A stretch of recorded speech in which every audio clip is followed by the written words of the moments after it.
Pengertian blueprint menurut Oxford Dictionary ialah detailed description of a plan atau penggambaran suatu pengaturan yang terperinci. Blueprint atau cetak biru adalah suatu rencana kesiapan yang dimaksudkan untuk memberikan pedoman bagi pelaksanaan kegiatan dalam suatu organisasi, komunitas, atau lembaga secara berkesinambungan. Baik, selanjutnya di sini saya akan menjelaskan tentang karakteristik blueprint. Karakteristik blueprint terbagi menjadi 3 bagian. Yang pertama, tidak bergantung pada konstruksi hierarkis pemerintah daerah. Yang kedua, umumnya tidak berdaya terhadap perubahan pengaturan pemerintahan, khususnya peraturan daerah.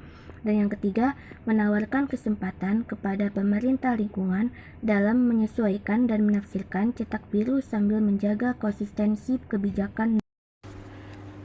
Kurikulum sebagai blueprint. Kurikulum dapat dianggap sebagai perangkat fokus untuk pencapaian pendidikan. Peran ini adalah cara bagaimana pendidikan akan dikoordinasikan.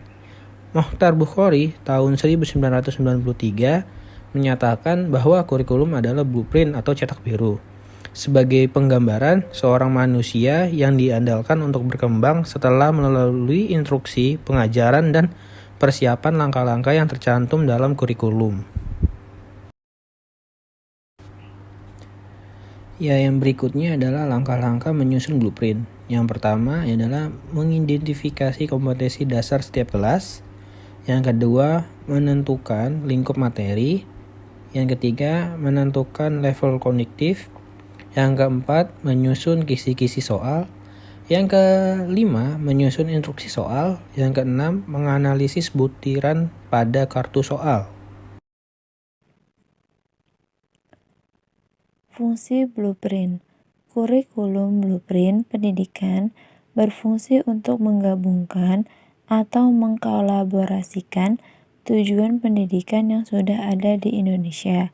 Di antaranya Undang-Undang Nomor 20 Tahun 2003, tujuan institusional atau lembaga, tujuan kurikuler, tujuan kelas, kompetensi dasar, tujuan instruksional atau tujuan pembelajaran, dan IPK indikator pencapaian kompetensi. Selanjutnya ada maksud dalam penyusunan blueprint.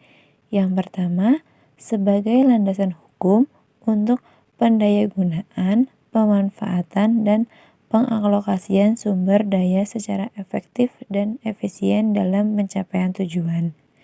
Yang kedua, memberikan bingkai atau koridor selama waktu yang dihabiskan untuk sinkronisasi dan penjabaran kebijakan dan program. Yang ketiga, memberikan gambaran yang jelas bagi pengurus dalam melakukan program kerja. Selanjutnya yaitu tujuan dalam penyusunan blueprint, sedangkan tujuannya adalah untuk mensinergiskan langkah-langkah dari sebuah organisasi, komunitas, lembaga, dan menyoroti semua upaya pencapaian tujuan ke dalam tahapan-tahapan dan tujuan-tujuan kecil dalam rentang waktu pemerintahan.